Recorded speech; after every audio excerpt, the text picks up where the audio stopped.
Olá, colegas. Meu nome é José Paulo Fix, eu sou psiquiatra e sou pesquisador do PROF, Serviço de Atendimento e Pesquisa em Violência e Estresse Pós-Traumático do Departamento de Psiquiatria da Unifesp, Escola Paulista de Medicina. Eu venho aqui nessa apresentação trazer alguns itens para a gente discutir sobre a crise atual provocada pelo Covid-19. Essa apresentação é mais voltada para nós, colegas, que trabalhamos com saúde mental, mas também é extensiva a pessoas que estão na linha de frente nessa verdadeira batalha contra um vírus que a gente não sabe como se comporta e não sabe ainda qual vai ser o desenlace em relação à infecção.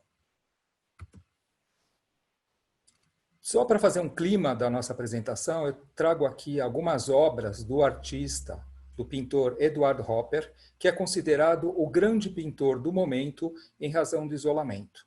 O Hopper foi considerado o pintor sobre a solidão do norte-americano. Então, só para fazer um climinha aqui para a nossa apresentação, sem pensar no desalento, porque o isolamento não precisa ser a solidão, mas é mais ou menos a situação em que cada um de nós vive atualmente.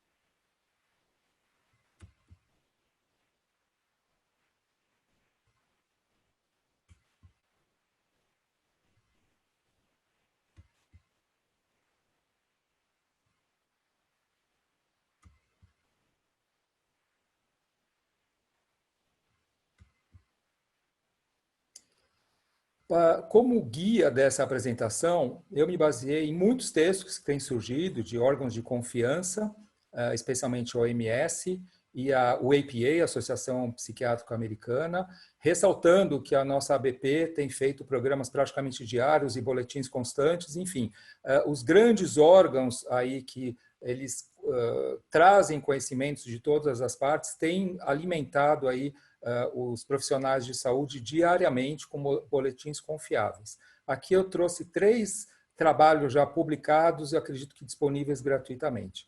As imagens para os próximos slides, eles contêm detalhes dos afrescos do Michelangelo para a Capela Sistina do Vaticano, que também eu acho que é uma obra artística que ilustra bastante o nosso momento. Como ponto de partida, eu proponho o conceito de crise.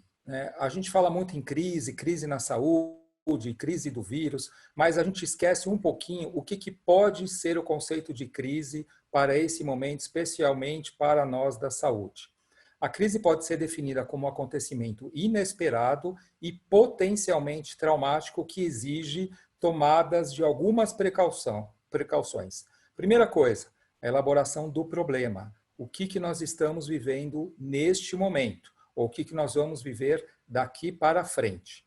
Uma tomada de decisão, uma implementação e uma sustentação de soluções. Isso é praticamente a cartilha de passo a passo de uma crise e como a gente pode partir de um problema para uma solução e para uma implementação, ou seja, que essa solução dê resultados por um bom tempo.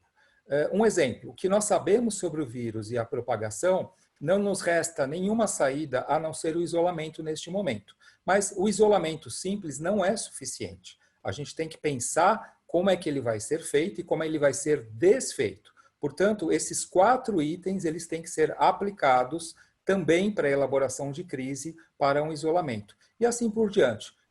A gente já está fazendo uma elaboração de crise em relação aos leitos de UTI, já tem economista pensando em relação à crise na questão econômica, já tem gente pensando nas questões sociais, ou seja, cada setor tem sua crise para elaborar, e é muito importante seguir esses 4 passos já bem definidos. Aqui nós vamos pensar numa crise, especialmente para nós profissionais que estamos na linha de frente, ou atendendo diretamente os pacientes suspeitos de Covid-19, ou para nós que estamos prestando atendimento online, atendimento aos médicos, atendimento aos pacientes que descompensam, ou seja, uma apresentação voltada para nós da saúde.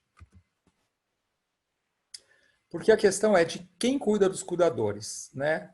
Pouca gente pergunta para nós como é que você está, como é que você está indo no seu trabalho. Geralmente são cobradas respostas e atitudes nossas e poucas pessoas, né, elas perguntam como é que a gente está, precisa de alguma coisa. Geralmente os profissionais da saúde, incluindo toda a equipe, né, desde a limpeza até o médico que vai tomar decisão, são pessoas que vão automaticamente para o trabalho e tem muito pouca gente perguntando ou tomando conta, porque na verdade a gente toma atitudes de prevenção de contágio dos outros. Então, a gente acaba se isolando cada vez mais. Então, quais são os afetos envolvidos, elencados nesse momento para os profissionais da saúde especificamente? E é muito importante a gente tomar conta esses afetos envolvidos. O primeiro, evidentemente, é o medo. A gente ainda não sabe aonde é que isso vai dar. Depois, é a divisão entre a vida pessoal e a vida profissional. A gente tem escutado vários relatos em que não há mais a vida pessoal. As pessoas que trabalham neste campo, diretamente com o Covid-19, ou numa assessoria às pessoas ao redor, praticamente estão vivendo só uma vida profissional. A dó, a pena, a compaixão acontece concomitantemente ao exercício da profissão. Muita raiva. Então, a gente tem raiva porque não há recursos, a raiva do vírus, a raiva das pessoas que não entendem o que está acontecendo, raiva de postagens que não condizem com a verdade nas redes sociais. O luto, evidentemente, porque já tem gente morrendo, tem gente morrendo próxima, tem gente morrendo na sua frente. A impotência, porque a gente está limitado ainda em relação a conhecimento, a solidão, isolamento, que é evidente, e o estigma, que incrivelmente muitos profissionais da saúde estão enfrentando, com maltratos em transporte público, com maltratos nos próprios edifícios que eles moram, enfim, é algo novo, inesperado, mas está acontecendo cada dia mais. A gente vê relatos de profissionais da saúde que estão sofrendo estigma, ou seja, separação do ambiente social por puro preconceito. Quais são as questões aí para o profissional da saúde que envolvem a saúde mental diretamente? São dois elementos principais neste momento. O estresse, que pode levar ao trauma, e o burnout, que não é considerado ainda uma patologia, é um esgotamento decorrente da atividade profissional. Nesse momento, esses dois campos estão um pouco embolados em termos de apresentação de sintoma. Por quê? Porque a ameaça ainda é uma ameaça fantasma, a gente não sabe onde ela está, ela pode estar ao nosso lado no ambiente de trabalho, ninguém está protegido.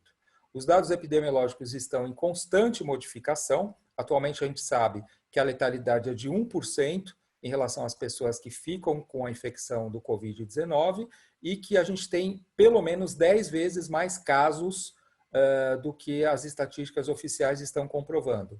Outros dois fatos bastante importantes em relação aos dados epidemiológicos, pelo menos até hoje, 28 de março, é que o vírus se propaga muito mais rapidamente do que as epidemias anteriores e ele tem uma predileção pelo trato respiratório extremamente agressivo. Então, são os dados que mais ou menos a gente tem até o momento, mas que pode se modificar a qualquer instante.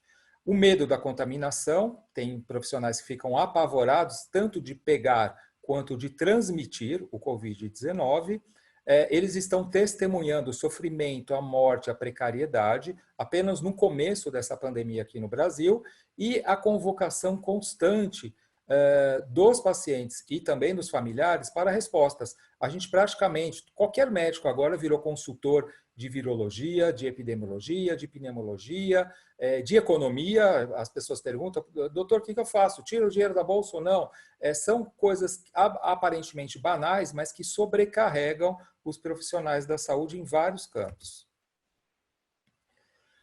Alerta máximo aí, em relação a esses dados colhidos desses estudos que eu apresentei para vocês aí como referência, em relação às epidemias mais recentes, que foram o do H1N1 2009 2010 e do Ebola em 2014 e 2016, são os dados mais recentes, 11% dos profissionais que trabalham em epidemias apresentam transtornos psiquiátricos, especialmente decorrentes do estresse.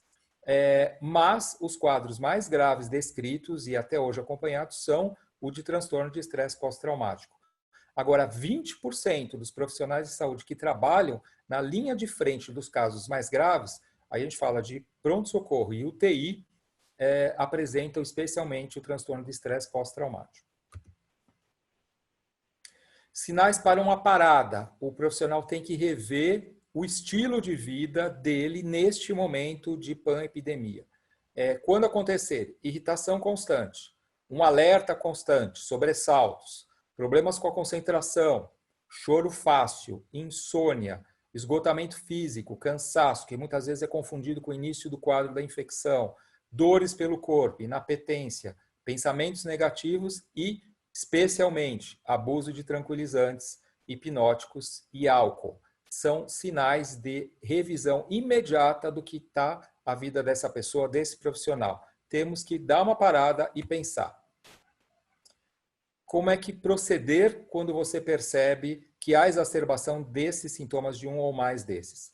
Reveja seus limites. Faça um novo planejamento de horas voltadas para o trabalho. Talvez você tenha que trabalhar menos. A OMS, recentemente, acho que há uns 2 dias, recomendou a profissionais da saúde que estão na linha de frente contra o Covid-19 fazerem um rodízio maior em relação a tempo de trabalho. Não é para trabalhar todo dia. A gente sabe que aqui no Brasil isso é impossível e muitos desses profissionais até se recusam a fazer esse rodízio. Não, a gente não tem profissional para isso, mas é recomendado. Mas, de qualquer maneira, se você tem um desses sintomas anteriores, é recomendado você diminuir pelo menos o número de horas dedicadas a esse trabalho. Dedique-se mais a você, peça ajuda profissional, tem que se tratar, mesmo que você não interrompa o trabalho, comece o tratamento imediatamente se tiver algum desses sintomas. Uma orientação já é possível. Como se proteger em relação a informações da pandemia? A gente vê muitos profissionais da saúde, especialmente da linha de frente, ligados o dia inteiro no noticiário. O noticiário, ele colhe informações da gente. Ele colhe informações de você que está na linha de frente. Então, você não precisa ficar ligado o tempo inteiro. Escolha dois períodos no dia para se atualizar, possivelmente de manhã e de tarde, ou de noite. De noite não é tão bom porque você vai dormir menos. Mas procure alguns momentos só para se atualizar com fontes fidedignas. Elas estão aí para todo mundo nesse momento. E como se proteger na sua vida pessoal? O que a gente mais escuta é que profissionais da saúde mal estão cumprimentando suas famílias quando entram em casa. Vão direto para o quarto, tomam banho até de roupa, comem no quarto. Então, se eles se impõem essa rotina tão restrita, eles também precisam se proteger. Então, primeira coisa, mantenha uma rotina. Se a sua vida for mais isolada, tem que se exercitar, tem que se alimentar bem, hidratação, o sono tem que ser reparador. E lazer, também tem que ter lazer, não é só o profissional.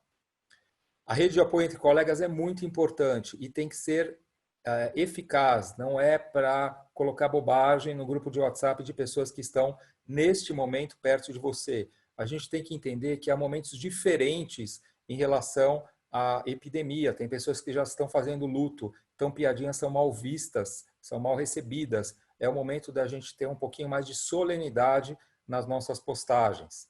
As pausas durante o ambiente de trabalho são muito importantes. A lista de preocupações também parece bobagem, mas se a gente não as faz, a gente está à mercê de a todo momento ser torpedeado por pensamentos. Eu preciso fazer aquilo, eu preciso fazer imposto de renda, eu preciso ligar para minha mãe. Então, escreva uma lista de preocupações diariamente e faça um tipo checklist, para não ficar toda hora sendo interrompido pelos pensamentos que são sabotadores no momento desse. Tá?